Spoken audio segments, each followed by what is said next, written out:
was actually not ice cream, or cookies, or chips, or chocolate. The number one was pizza. And I'm going to say it's probably not the sun-dried tomatoes. It's probably not the olives. It may not be the sauce. I'm going to say it has something to do with that 3/4 of an inch of yellow asphalt over the top of the pizza that has people addicted to it. And do you hear this? Do you hear people saying, oh, I could be vegan, except I couldn't live without cheese? Do you hear people say that? Yeah. Okay, well, what the heck is this about? If you go into a cheese factory, what you discover is the milk comes in the morning, and they pour it into this big thing that looks like a wading pool. And then they put in a whole bunch of bacterial cultures. That's what ferments the sugar in it and gives it that sort of old sock smell. Yeah. And by the way, if that's surprising to you, the species of bacteria that they use to make Munster and Limburger and some other cheeses, it's called Brevibacteria.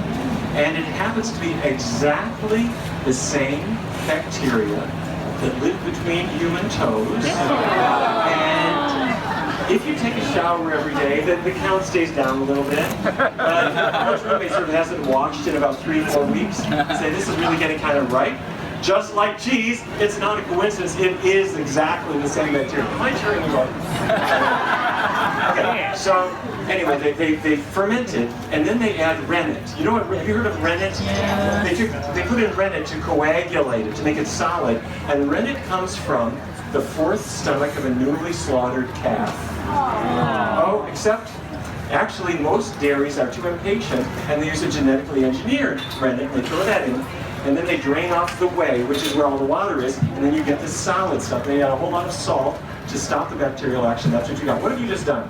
What you've done is you took milk, you concentrated the fat and the protein, which sounds good, except these proteins cause a lot of sensitivities. You concentrated the cholesterol, and you concentrated sodium to a dramatic degree, and then you added its calories went way, way, way, way up. So if you look back in time, people were not eating a lot of cheese in America. Why are kids heavy? Because they're having so much soda, right? Right. Well, if you look at it, sugar consumption did go up in the 1980s, 1990s, 1995, 96, 97, 99. And in 1999, that was the year when Americans started having so much bottled water that soda consumption started to fall. And sugar consumption has been falling now for almost 20 years. But what has not fallen is cheese, which has gone up, up, up, up, up. And where's obesity going? It's tracking with the cheese, not the sugar. Don't get me wrong. I'm not saying that soda is healthy. Even Dr. Pepper is not really a medical drink, actually. But that is not the reason kids are heavy. Kids are heavy because they're eating cheese, cheese, cheese all the time, along with other stuff. But this is the big problem. Now, could it be causing health issues? I want to tell you about something. There was a woman named Katherine Lawrence. She lived in Louisiana. She was an Air Force aerospace engineer. She was one of the first people to go into Iraq in 2003 because she designed military bases. And when you're in the military, in a war zone, and you're eating military rations, you don't gain a lot of weight. And she was working really hard. And then she finished her tour of duty and she came back home to Louisiana. And her friends said, "Welcome home, Katherine, let's eat." And she had a particular penchant for cheese. All kinds of cheese. Cheetos, mac and cheese. In fact, you know those boxes of mac and cheese that college sophomores eat?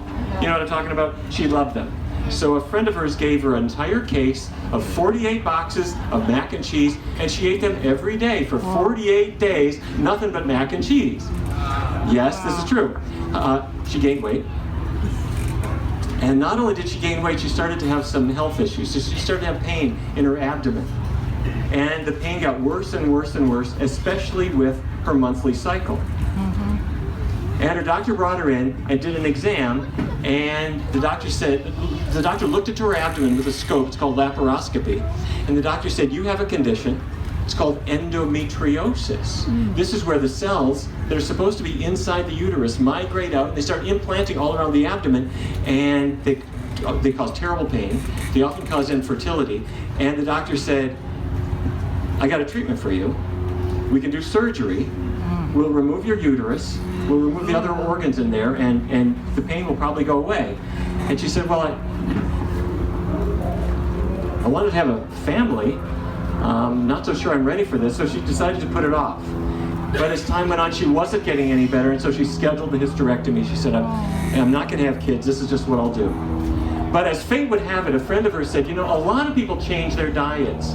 They do a plant-based diet to get their hormones in better balance. Cancer patients have been doing this a long time because breast cancer, other kinds of cancer, are hormone-related cancers. And when people are on a plant-based diet, their hormones often get in better balance. She said, I got nothing to lose. She went overnight on a totally vegan diet. I'm talking no meat, no eggs, no chicken, no cheese. And as time went on, she started losing weight and losing weight and losing weight and feeling better. And the pain in her abdomen started to dissipate. And she went back to the doctor who did the laparoscopy again. He made a little incision, looked inside her abdomen with a scope, looked all around, then he sewed her up, sent her into the recovery room, and he walked out to the waiting room. And he said to her husband, her endometriosis is practically gone. And her husband said, you know, she changed her diet about 6 weeks ago. She's been feeling better and better and better, and it's really been cool to see. And the doctor said, no. There is no way that foods cause endometriosis, and a diet change is not going to make it go away. There's only one explanation. This is a miracle. So apparently that's written in her chart, and miracle or not, her endometriosis went away. She never had the operation. She has 2 kids, and she's now expecting her 3rd. And she now has become a teacher to help other people to learn about what a plant-based diet can do.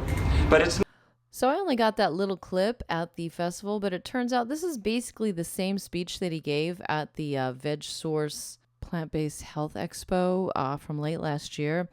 And he actually has the full 1-hour talk on the VegSource channel. So definitely watch that video, share it with all your friends and family who you want to inform about the dangers of dairy.